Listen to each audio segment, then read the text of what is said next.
మీది అయిపోయింది, మీ పిల్లలకు అన్యాయం జరుగుతుంది. మన భావి తరాలు మనం క్షమించవు. రేపు రిజర్వేషన్లు తీసేస్తే మీరేం చేసిందని చెప్పి భావితరాలు మన పైన మన శాపనార్థాలు పెడతాయి.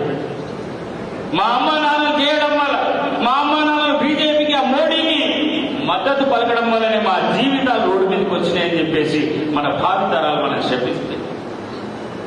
ఇవాళ మనం గొప్పగా చెప్పుకుంటున్నాం కదా, అంబేద్కర్ రిజర్వేషన్స్ ఇవ్వడం వల్లనే ఇవాళ మనకి న్యాయం జరుగుతుందని ఈ తరం అంటే పాత తరాల గురించి మనం ఇలా గొప్పగా చెప్పుకుంటున్నాం.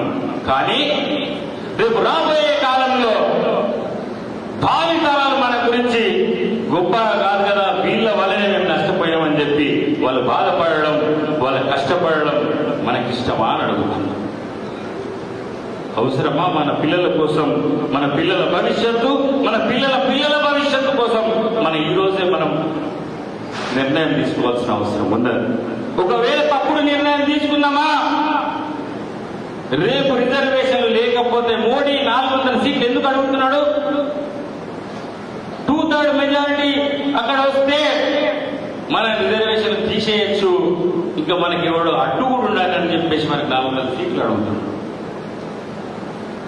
అందుకే ఆలోచన చేసి మన భావి తరాల కోసం, మన పిల్లల కోసం, వాళ్ళ జీవితాల కోసం, వాళ్ళ జీవితాలు బాగుండడానికి మనం నిర్ణయం తీసుకుని, ఈ నిర్ణయం అనేది చాలా ముఖ్యం.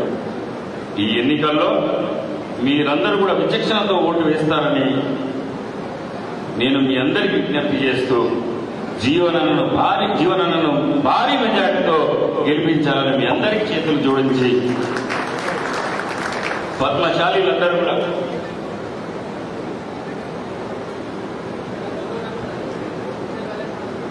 పోస్టల్ బ్యాంక్ లో 3వ నెంబర్ జీవనన్నది గెలిపిద్దామా? జీవనన్నది పక్కా. మోడీ నోడిద్దామా? మోడీ నోడిద్దాం. అరవింద్ కాదు, అరవింద్ అంటే చిన్నోడు. మనకు జరుగుతుంది బీజేపీ వల్ల, మనకు అన్యాయం జరుగుతుంది బీజేపీ వల్ల, మనకు ప్రమాదం పొంచి ఉంది భారతీయ జనతా పార్టీ వల్ల, మోడీ వల్ల. ఈ అరవింద్ అనేటువంటి చిన్నోడు, వాడు కూడా మోడీ పేరే పడుతున్నాడు, వాడేం చేసిందని చెప్పేసి ఏం చేయాలి? రాముడి పేరు మీద, మోడీ పేరు మీద అడుగుతున్నాడు. నేనేమన్నా చేసినా, నేను ఉద్ధరించానని అడుగుతున్నాడా? పసుపు బోర్డు ఏది రాబోయే అంటే పసుపు బోర్డు ఇక్కడ ఉన్నది కూడా తెలియదు. నేను పసుపు బోర్డు తెచ్చినా అన్నాడు. 5 ఏళ్ళ సిగ్గులేదా? బాండ్ పేపర్ రాసించిన పసుపు బోర్డు పెట్టాలి, ఒక ఆఫీస్ పెట్టలేదు కూడా. అందుకే మనకు శత్రువు ఇక్కడ అరవింద్ కాదు, మోడీ. ఎవరు మన శత్రువు?